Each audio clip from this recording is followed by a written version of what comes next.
But now I want to talk about more about your professional career. The fact that you're a welterweight. Right now, I feel the welterweight's probably one of the most competitive divisions in boxing right now. Mm. You got world champions like Manny Pacquiao, current world champions like Manny Pacquiao, Yeah. Terence Crawford, and Errol Spence. Yeah. And then you got other prospects that are coming up that are really good, like British ones like Chris Congo. I really rate Chris. I think he's a very good fighter. How does that make you feel knowing that, yes, you've only had 4 fights, it'll be 5 in November. Yeah. How does it make you feel knowing that that's the caliber of fighters that you're going to have to go up against in order to be really successful in this boxing career? Have you ever thought about that? To be fair, I just look at it as obviously they were all in my shoes once. You know what I mean? They all started off at prospects and they all looked up to the next. So they were looking at the world champions and, undisputed champions that were there in their era when they were my age. So it's the same way I'm looking at them. But at the same time, some of them, by the time I get up there, they might be retired. Yeah, true. Because Do you know what I they're mean? in like So, their 30s now. Right now, they're in their prime. Yeah.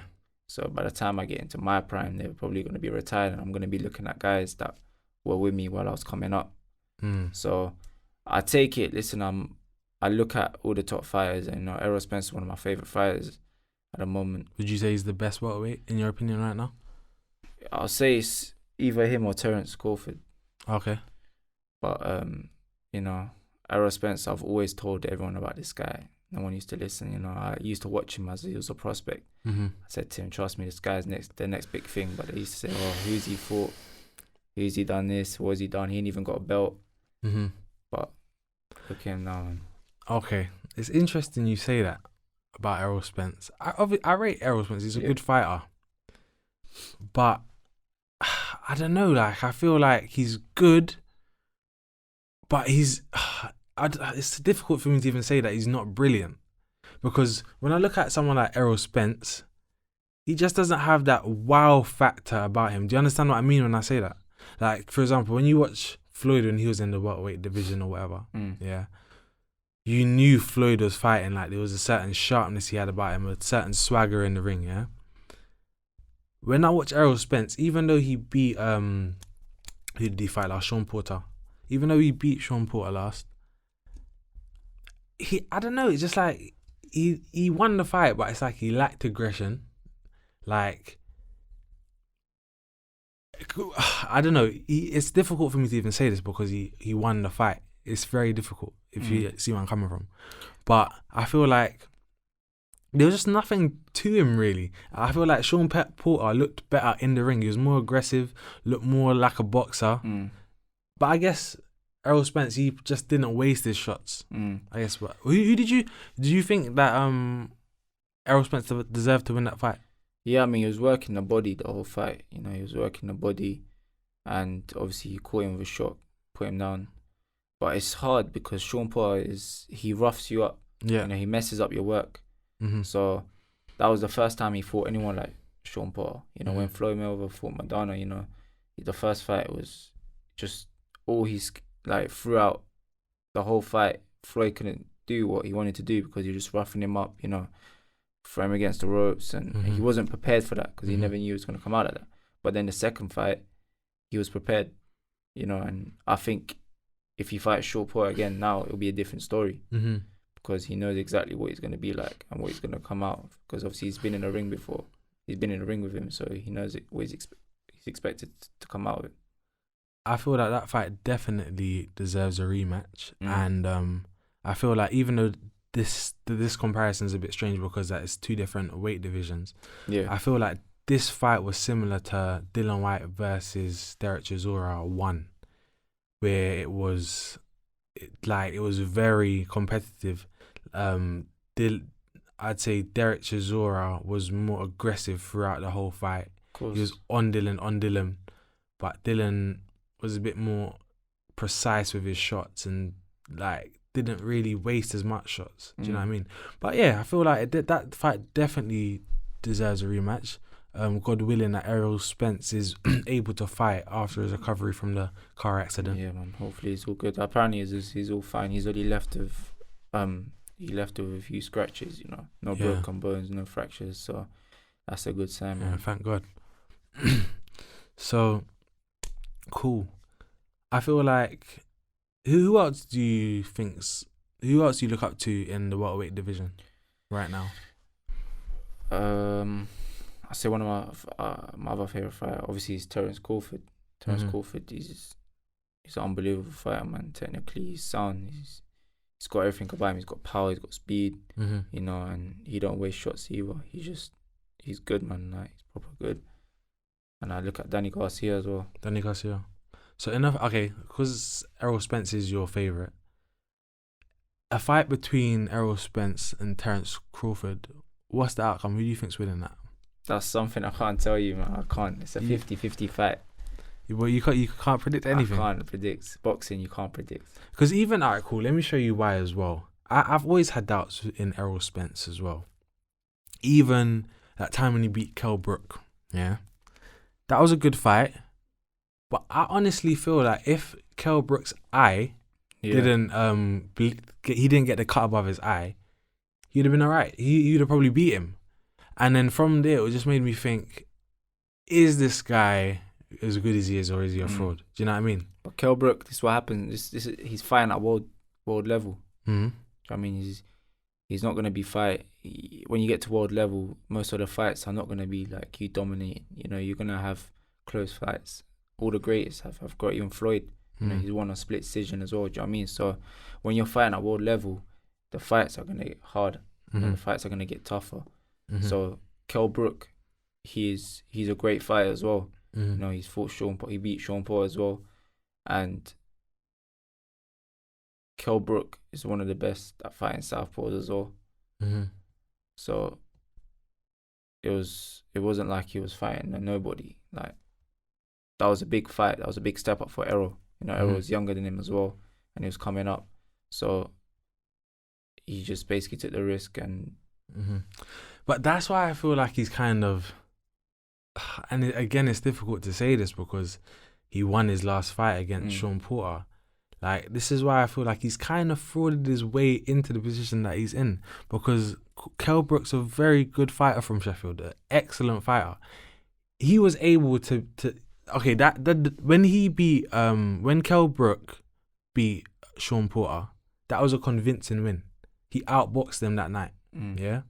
And then Errol Spence then has an opportunity against Kell Brook. They're fighting. His eye gets messed up because of the cut above his eye, and the fight gets stopped. Now he's in this position here, and then he has a 50-50 fight with Sean Porter, and he beats him. Do you know what I mean? So I feel like Errol Spence is a good fighter, but I don't know if he's the truth, man. I'm being honest. I don't know if he's the truth.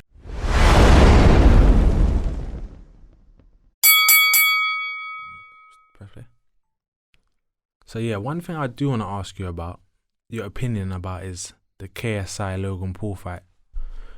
The fact that there's a boxing world title fight on the undercard of a fight for YouTubers.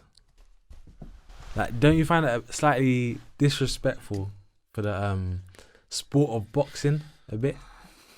Well, at the same time I do, but at the same time it makes sense. You know, they've built themselves a fan base, and they're basically using that fan base to create an event. And if you look at the most of the people that you see at that event, it's going to be young kids. I mean, people that look up to like KSI and Logan Paul. But listen, in this game, money talks, and boxing's all about money. It's a business, and they're making a lot of money and they're raising a lot of money. So it's only right that obviously Eddie Hearn and that get involved. Do you think Eddie Hearn's right for that? Do you think he's wrong? I wouldn't say he's wrong, because he's getting a big paycheck as well, just to promote something like that, fight like that. So I wouldn't say it's wrong. That's his job, you know. And as you know, he's a money man, and I don't blame him. I'll probably do the same thing. Okay, do you know what it is? For me, in my opinion, yeah, I like Eddie Hearn. I think he's a good businessman. Yeah. A lot of people criticize him and boo him and stuff. I've met Eddie Hearn when I went to a fight and I was ringside. He was the nicest guy ever. Do you know what I mean? But I feel like just because of the legacy of boxing and stuff, maybe he shouldn't have done that. If I was him, I'd have probably put that fight on at the O2 and made it a next gen event. Do you know what I mean? Instead of having a world title fight under them. Do you know what I mean? It's a bit of a mockery. But he's changed it up a bit, you know. The last fights was with head guards, you know, and obviously they're wearing a vest. But this fight, he changed it. He's like, cool, I'll promote it for you, but we'll do this time without head guard and with smaller gloves, you know. So it's more of a pro fight. Do you know what I mean? Rather than like a amateur or I hear you, but the reason why I say I would make it a next gen fight, because that you got the new prospects coming in, and then the audience of that those two YouTubers bring to the table, it kind of. Oh, you mean to put prospects on the undercard? Yeah, rather than no. So have your KSI and Logan Paul as the main event, and then the undercard have it a next gen event. So you have your Conor Benns, people like yourself, so it gives them the opportunity to fight at the O2, and plus the audience that they're bringing in from YouTube come and actually see these new fighters, and that way they build up their own. It helps you guys to build up your family. Yeah, of course. But at the same time, the people that are coming to watch, they're not boxing fans. Do you know what I mean? They don't really, half of them, they don't know, probably majority of them don't know nothing about boxing. They're just coming because it's a big fight. KSI and Logan Paul. Like I said to you, the crowd is probably young kids. Do you know what I mean? So after this fight's done, it's gonna be forgotten about. Like, it's not like if they had undercards, they're gonna look at people like. For them, the way they box it, even though they don't really know boxing, so the way, if you look at their last fight, it was a joke. Like, it's actually a joke. So they don't really know what boxing is. So I wouldn't say that it is good for exposure, because obviously it's live. It's gonna be live on TV. Yeah. So probably exposure on TV, but I wouldn't say a lot of people. Like, if you ask a lot of people about this fight, they're just saying, "Oh, it's a joke." Like, I'm not gonna waste my time watching that. Do you know what I mean? Well, hopefully one day you'll headline the O2 and you'll do things properly. Hopefully, man. You know what I mean? Timing, man. God willing, man. But thanks for coming. Thanks for having me, man. I appreciate it, man. Really do appreciate you coming and giving us your time. Let the people know any news and all your fights that's coming up and stuff, your social media and all that. Yeah, you can find me. You can find me on Insta at Yassiboy, YASIIBOY. And yeah, my next fight's on 23rd of November. Hit me up for tickets. It's gonna be a good show, man. Hopefully I'll be back here after my fight, or even you can come down to my fight. We'll have an interview afterwards and go talk about my fight. Sure, man.